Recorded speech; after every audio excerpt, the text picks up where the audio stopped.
kita akan mendapatkan syafaatnya yaumil akhir nanti. Amin ya rabbal alamin. Baiklah, berdirinya saya di sini ingin menyampaikan tanda tertib acara daurah di Masjidil Muslimin pada tanggal 23 Januari 2016. Yang pertama adalah pembukaan oleh saya sendiri. Yang kedua, ceramah dengan materi indahnya persatuan. Hal ini nanti akan disampaikan oleh Dr. Muhammad Al-Habdani hafizahullah dan akan diterjemahkan oleh Ustaz Indra dan Misi hafizahullah ta'ala. Yang ketiga, penutup. Sebelum kita mendengarkan tausiah yang akan disampaikan oleh Dr. Muhammad Al-Habdani hafizahullah ta'ala, saya akan menyampaikan sedikit biografi singkat beliau. Nama beliau adalah Dr. Muhammad bin Abdullah bin Salih bin Muhammad bin Uthman Al-Habdani At-Tamimi.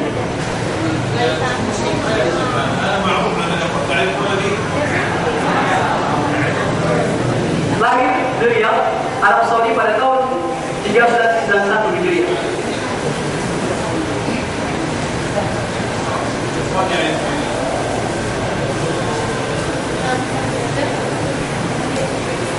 Baiklah, mungkin nanti masalah pengetahuan geografi singkat kita berbincang kepada saya kembali.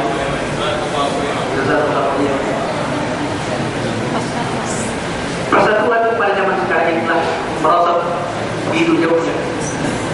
Perpecahan di sana sini dan moral telah hilang di kalangan umat Islam. Begitu juga judul yang akan disampaikan oleh Dr. Muhammad Al-Habdani berkaitan tentang indahnya persatuan. Dan penerjemahnya adalah Ustaz Isi Hafizahullah Ta'ala. Sebelum kita mendengarkan tausiah tersebut, terlebih dahulu kita ucapkan basmalah. Bismillahirrahmanirrahim. Kepada Syekh Dr. Muhammad Al-Habdani Hafizahullah dan penerjemah Ustaz Isi Hafizahullah Ta'ala, kepada beliau kami persilahkan.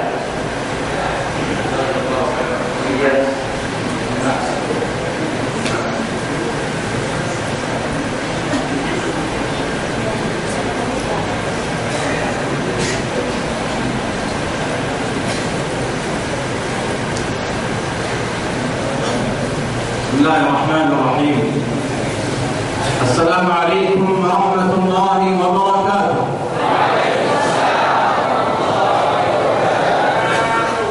أهلا ومرحبا بكم يا شعب أندلسيا المبارك. لقد تشرفت باللقاء بكم والعيش بين أظهركم، وكم أنا فخور أن أبقى بين هذه الوجوه المباركة، هذه الوجوه النيرة الضاحكة المستبشرة. Setelah tadi beliau mengucapkan salam, kemudian beliau mengatakan selamat datang kepada saudara-saudara sekalian. Betapa saya merasa bangga, betapa saya merasa senang berjumpa dengan wajah-wajah yang bercahaya, wajah-wajah yang penuh berkah. Saya sangat berbahagia sekali hadir di tengah-tengah saudara sekalian. كما أنا فخور بكم أيها الشعب البطل، كما أنا فخور أن أعيش بين أيديكم وأتحدث بين مسامعكم، ومن أنا حتى أتكلم بين هذه الوجوه المباركة التي فاقت بعلمها وأخلاقها وبطولتها وشجاعتها. Betapa saya bangga hadir di tengah masyarakat yang terkenal dengan kepahlawanannya. Betapa saya merasa bangga bisa berbicara di hadapan antum sekalian, padahal saya bukan siapa-siapa dibandingkan dengan wajah-wajah yang penuh berkah ini, yang menunjukkan ketinggian ilmu mereka. هذا الشعب المبارك نفتخر به بين شعوب العالم الإسلامي، فأنتم تعدون خامس العالم الإسلامي في كثافة السكان، وأنتم تعدون أول دولة في العالم الإسلامي كثافة في السكان، وهذا مفخرة لأن النبي صلى الله عليه وسلم يقول: تزوجوا الودود فإني مكافر بكم الأمم يوم القيامة.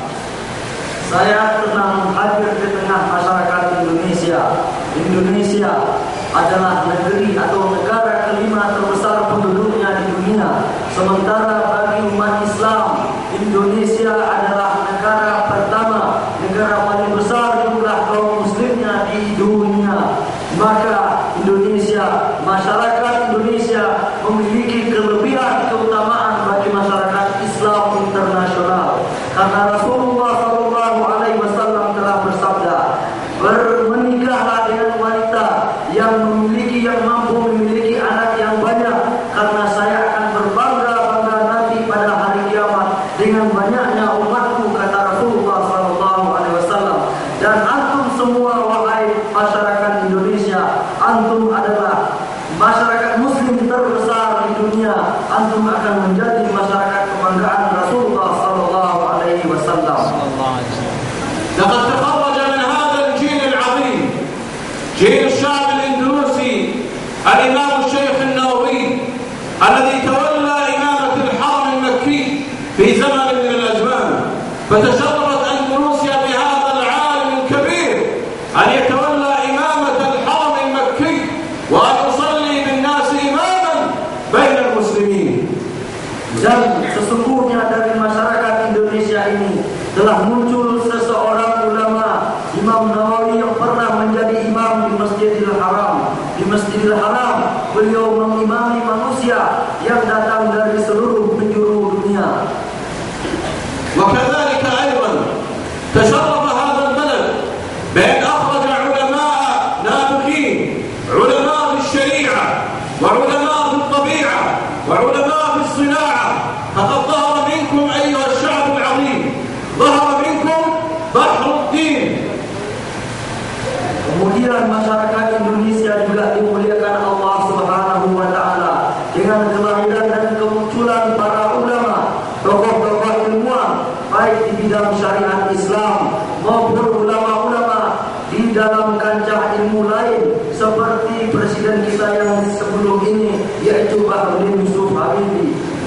فقد كان رحمه الله مع تمسكه بإسلامه واعتزازه بهويته كان ذكيا قمة بالذكاء، حتى استفادت ألمانيا من دراساته العلمية وصناعاته وابتكاراته، مما يدل على أن هذا الشعب شعب معطاء، شعب كبير، شعب عظيم يستحق الشكر والثناء. Selain beliau seseorang yang dikenal cukup taat beragama, kita tahu betapa jeniusnya seorang Habibie. Bahkan negara Jerman sendiri mengambil manfaat dan faedah yang besar dari penemuan-penemuan dan teori-teori ilmiahnya. Beliau, Bahrudin Yusuf Habibie, telah mengharumkan negeri ini, telah mengharumkan negeri kaum muslimin. Ini adalah sebuah kemuliaan yang diberikan Allah kepada kita.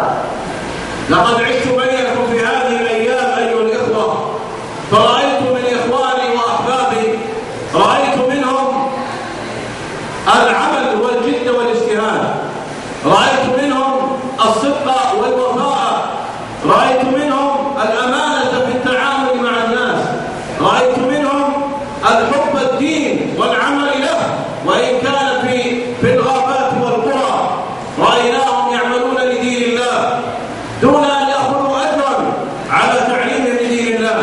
رأينا القرى مليئة بالقرآن الكريم وحلق تحفيظ القرآن الكريم، وأولئك المعلمين الذين يدرسون أبناء المسلمين في أنحاء أندونيسيا.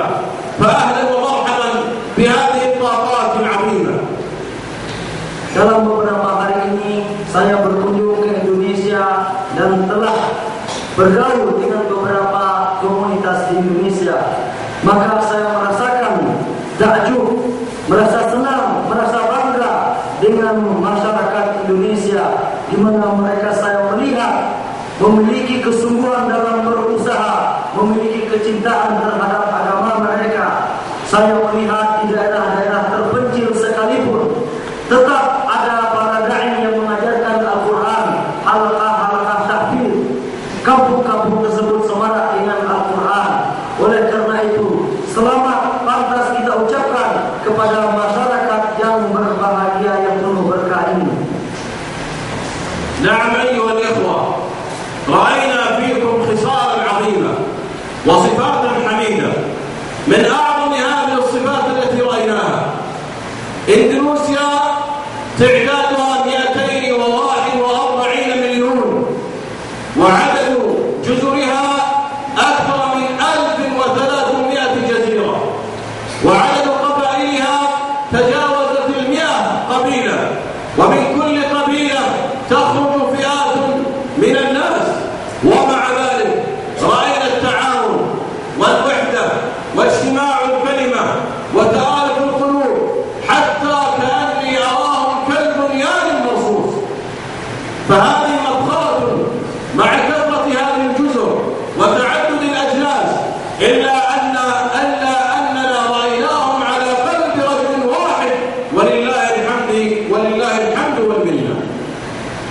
Sebuah kelebihan lain yang kita lihat dalam masyarakat Indonesia, di mana banyak kelebihan-kelebihan, di antaranya Indonesia diketahui dengan jumlah penduduk yang cukup besar, 240 juta.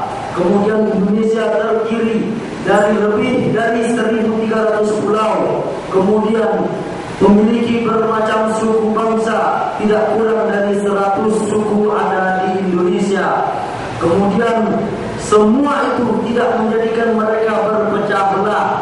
Selama yang saya lihat, Indonesia dianugerahi Allah Subhanahu wa Ta'ala dengan jiwa persatuan. Mereka seolah-olah satu tubuh yang selalu bahu-membahu untuk membangun negeri ini. Ini adalah sebuah kebanggaan yang harus kita pertahankan, yang harus kita pertanggungjawabkan di hadapan Allah Subhanahu wa Ta'ala. إن اجتماعكم على قلب رجل واحد هو الذي من خلاله استطعتم أن تحطموا أقوى ترسانة عسكرية استعمرت إندونيسيا في زمن من الأزمان من خلال الهولنديين. لقد قاتلتم أولئك الرجال المعتدين، قاتلتموهم ليس بالرشاش ولا بالمدفع ولا بغيرها من الأسلحة، قاتلتموهم بقصب السكر، واستطعتم بفضل الله جل جلاله وتقدست أسماؤه، ثم بتمسككم واجتماعكم على قلب رجل واحد طرد هذا المحتل الغاشم من بلادكم. Sesungguhnya persatuan antum ini jugalah yang kemudian sanggup membebaskan negeri ini dari penjajahan. Setelah sekian ratus tahun menjajah, antum semua bangsa Indonesia mampu melepaskan diri dari penjajahan dengan persatuan, bukan dengan kekuatan senjata, karena antum ternyata berbekal senjata yang sederhana, hanya bambu runcing, bukan persenjataan seperti yang dimiliki oleh mereka.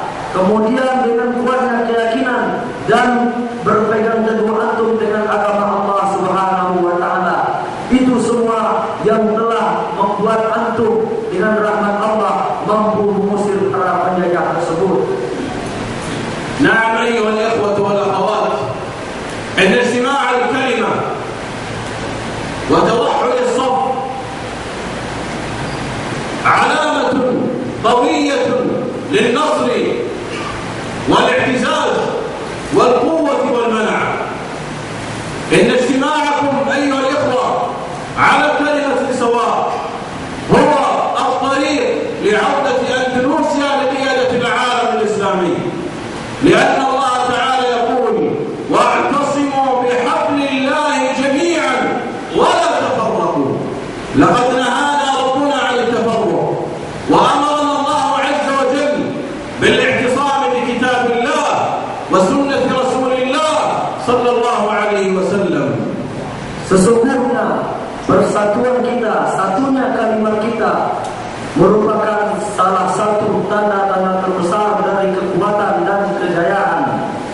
Dan insya Allah dengan menjaga persatuan dan kesatuan kita, maka masyarakat Indonesia, kita semua akan mampu kembali kepada kejayaan dan memimpin dunia ini dengan menjaga persatuan. Karena Allah Subhanahu wa Ta'ala juga memerintahkan kita untuk berpegang teguh dengan kitabnya, bersatu padu, berpedoman kepada kitabnya, dan sunnah Nabi Muhammad SAW, dan jangan kita sampai berpecah belah. ويقول الله عز وجل يا أيها الذين آمنوا إذا لقيتم فئة فاثبتوا واذكروا الله كثيرا لعلكم تفلحون. ويقول الله عز وجل ولا تنازعوا فتفشلوا وتذهب ريحكم واصبروا إن الله مع الصابرين. إن الله تعالى في هذه الآية يأمرنا بعدم التنازع والاختلاف، لأننا إذا تنازعنا واختلفنا فإن هذا مدعاة لضعفنا وهواننا وقلة شأننا وذهاب ريحنا، فلا قيمة لنا في المجتمعات. ولذلك الله تعالى يقول ولا تنازعوا ولا تنازعوا. لماذا يا رب لا نتنازع؟ فتفشلوا.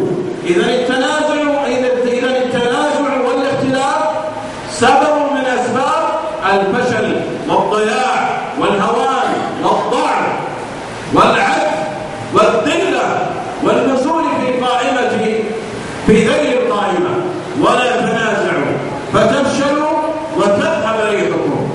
يصبح لا قيمة لكم في المجتمعات، لا قيمة لكم في الأمم، لا ميزان لكم بين هذه الشعوب. لماذا؟ لأن فلان يطعن بفلان، وفلان يتكلم بفلان، وفلان ينشغل بفلان، وأصبح يأكل بعضنا بعضا، فذهبت قوتنا وذهبت عزتنا بهذا الضعف وهذا الاختلاف الحاصل بيننا. ولا تنازعوا فتفشلوا وتذهب ريحكم واصبروا. لا بد أن أصبر على أخي، قد يخطئ علي فلان، وقد يتكلم علي فلان، وقد يلمسني فلان، ومع ذلك أصبر على إخواني مهما فعلوا، لأن ربنا واحد وديننا واحد ونبينا واحد صلى الله عليه وسلم. Allah Subhanahu wa Ta'ala dalam ayat-ayat tersebut melarang kita untuk berpecah belah, melarang kita daripada saling berselisih, kemudian saling bertentangan. Mengapa Allah Subhanahu wa Ta'ala melarang kita berpecah belah? Karena itu akan membawa kita kepada kegagalan. Jika kita sudah gagal, maka hilanglah harga diri kita, hilanglah martabat kita di hadapan bangsa-bangsa di dunia. Maka kita tidak bernilai sama sekali. Karena perpecahan, saling menyalahkan, saling menghinakan, inilah yang menyebabkan kita menjadi lemah. Satu sama lain saling mencaci, satu sama lain saling menjelek-jelekkan. Masing-masing kita sibuk memikirkan aib-aib saudara-saudaranya. Kapan lagi kita akan membangun? Kapan lagi kita akan maju? Karena kekuatan kita sudah hilang, maka kita gagal. Kita akan menjadi umat yang diremehkan. Kemudian dalam ayat itu juga Allah Subhanahu wa Ta'ala memerintahkan kita untuk bersabar, yaitu jika ada saudara-saudara kita telah melakukan kesalahan kepada kita, maka bersabarlah, maka berbaik sangkalah. Belum tentu dia sengaja melaksanakannya, belum tentu dia sengaja untuk menyakiti kita. Sabarlah terhadap kesalahan-kesalahan saudara kita kepada kita, karena Tuhan kita satu, agama kita satu, Nabi kita juga satu, Muhammad sallallahu alaihi wasallam. ولما خرج النبي صلى الله عليه وسلم في أحد المعارك ثم جلس عليه الصلاة والسلام ليستريح، وكانت القبائل لكل قبيلة مكان، الأنصار والأوس والخزرج والمهاجرين، كل قبيلة جلست تستظل تحت شجر من الأشجار. ثم أرسل الأنصار رجلا منهم ليحضر لهم الماء من البئر، وأرسل المهاجرين آخر ليحضر أيضا لهم ماء من البئر. فاجتمع الرجلان عند بئر الماء، فلما نزل الدلو اشتبك الدلو بينهما واختصم بما بينهما. ثم قام المهاجرين فضرب الأنصاري مع رأسه، كسحه مع رأسه، ضربه مع رأسه، فغضب ذلك الرجل وقال يا للأنصار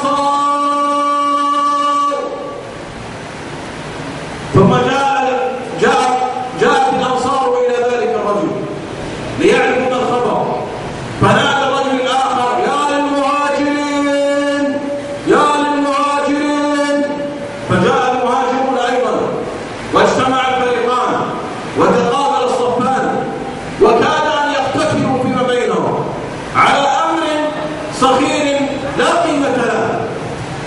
فنادى أحد الصحابة رسول الله وقال: يا رسول الله أدرك القوم أدرك القوم.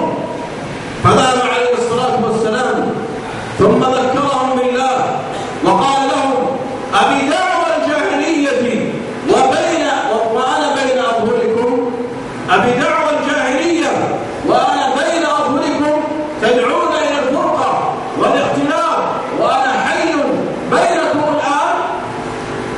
ثم اجتمع القوم وتآلفوا وبكوا وذهب عنهم ما نزغ الشيطان بينهم. هؤلاء الصحابة ومع ذلك حصل منهم ما حصل. ولذا يا إخوة يجب الحذر، كل الحذر من أسباب الخلاف والافتراق. Diriwayatkan bahwa dalam sebuah peperangan para sahabat beristirahat, tetapi masing-masing berkelompok-kelompok sesuai dengan kabilah dan suku-suku mereka. Kaum Ansar bersama mereka yaitu Aus dan Khazraj. Kemudian para sahabat dari Muhajirin juga seperti itu, membuat kelompok sendiri. Berikutnya, masing-masing jamaah atau masing-masing kelompok mengutus seseorang untuk mengambil air, dan di sumur tersebut mereka menurunkan embernya. Ternyata ketika ember hendak diangkat ke atas, timba tadi berbenturan, maka terjadilah sedikit salah paham.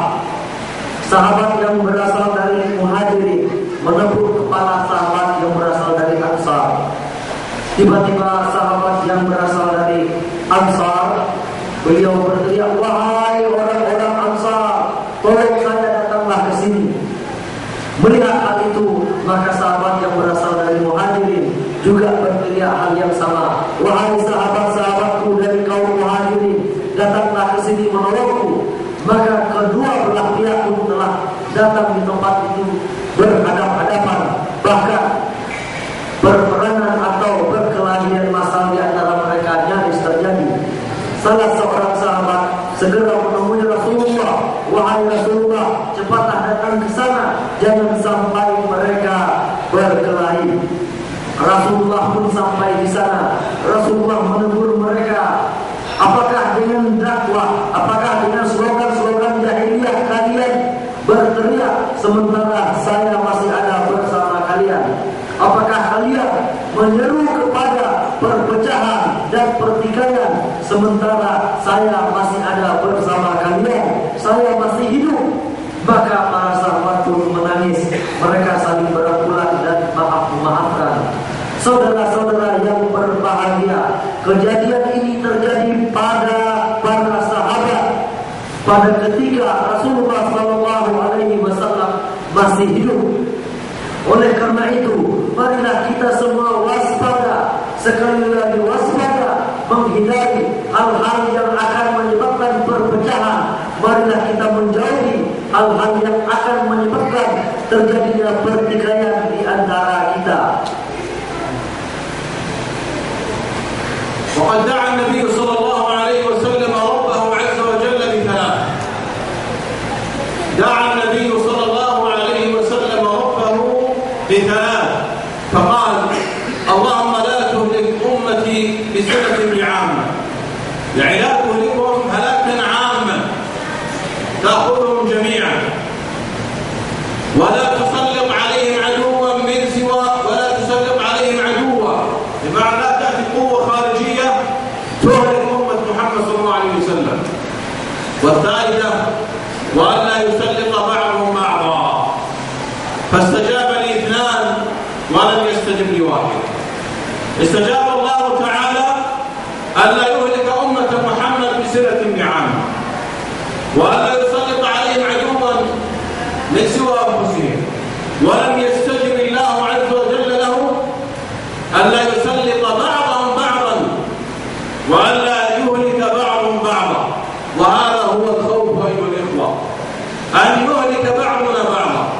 ليس الخوف من الأعداء، فهم أقل شأن أن يقاتلوا أمة الإسلام، ولكن الخوف أن يقتل بعضنا بعضا، وأن يهتك بعضنا بعضا، وأن يحيك الدائرة على بعضنا بعضا.